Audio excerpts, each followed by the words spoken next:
امروز سانه 8 اپریل ما مهاجران در سرحد قزاقستان روسیه گرانیسای ساگارچین оренбург اینجا مردم 3-4 روزید یک ماشین 2 ماشین در روز سر میتن تمام.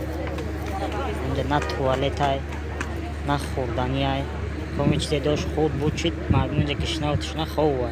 بیش از 500 مهاجر تاجیک در انتظار ورود به روسیه. گذرگاه ساگارچین در مرز قزاقستان با روسیه.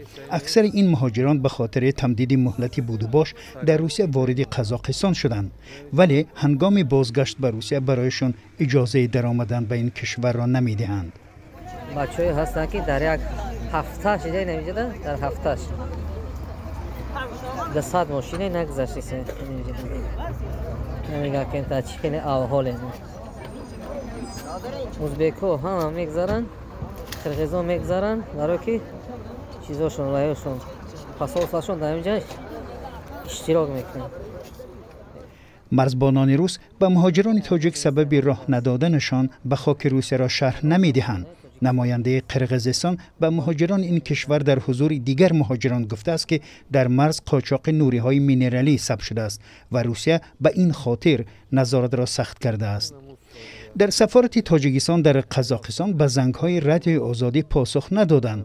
برخی از مهاجران بندمانده از تاجیکستان با ماشین‌های شخصی به روسیه می‌روند، ولی برخی دیگر آنهایی هستند که به خاطر عبور مرز و نوسازی مهلت بود و باش از روسیه به قزاقستان وارد شدند. اکثر مهاجران تاجیک برای تمدید بود و باش خود در روسیه باید در 90 روز یک بار خاک این کشور را ترک کنند.